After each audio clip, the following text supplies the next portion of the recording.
Pada kesempatan kali ini kita akan membahas mengenai seputar permasalahan hukum yang sering dihadapi oleh masyarakat, mulai dari hubungan perjanjian, persoalan dalam rumah tangga, hingga kemudian penangkapan oleh aparat penegak hukum.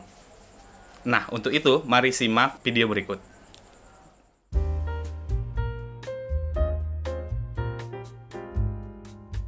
Apakah perjanjian pinjaman uang di bawah tangan itu sah secara hukum? Ya, perjanjian di bawah tangan itu tetap sah secara hukum karena diawali kata sepakat. Dan apabila juga yang melakukan perjanjian itu adalah orang yang sudah dewasa sehingga cakap secara hukum. Lalu apakah peminjaman uang secara lisan itu dapat dikatakan sebuah perjanjian? Ya, tetap bisa dikatakan sebuah perjanjian walaupun secara lisan karena diawali oleh adanya kata sepakat kedua belah pihak. Hal ini sesuai dengan pasal 1313 KUH Perdata. Apakah perjanjian yang dibuat oleh anak di bawah umur itu bisa dianggap sah?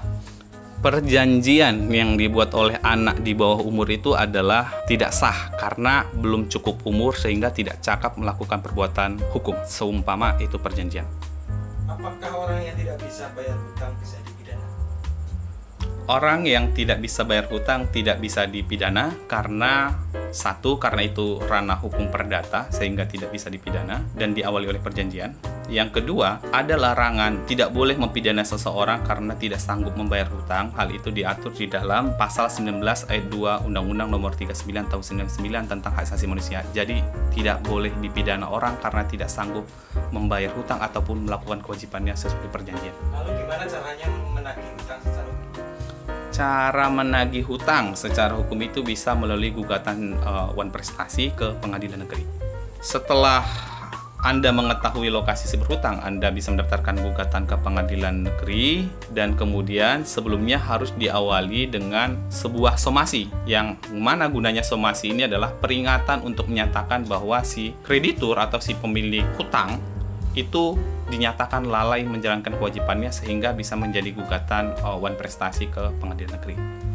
Apakah boleh menggugat cerai jika istri mengalami KDRT? Ya, jika istri mengalami KDRT, tentu bisa mengajukan gugatan cerai. Karena alasan untuk mengajukan gugatan cerai salah satunya adalah pertengkaran terus-menerus, yang bila mana pertengkaran terus-menerus itu istri menjadi korban kekerasan dalam rumah tangga, sudah memiliki alasan untuk mengajukan gugatan cerai, baik itu ke pengadilan agama bagi yang beragama Islam dan ke pengadilan negeri yang beragama selain Islam, misalnya Kristen, Katolik, dan lain sebagainya. Apakah istri yang tidak bekerja dapat berhak atas harta yang diperoleh suami selama pernikahan? Oh tentu, istri tetap berhak mendapatkan harta yang diperoleh dari hasil kerja dari suami. Karena apa? Karena harta yang diperoleh selama perkawinan merupakan harta bersama antara si suami dan si istri sekalipun si istri tidak bekerja. Itu menjadi harta bersama yang bisa dibagi antara si suami dan si istri. Kata kuncinya itu ada di selama masa perkawinan memperoleh harta tersebut. Apakah seseorang yang berada di luar negeri dapat menggugat di Indonesia?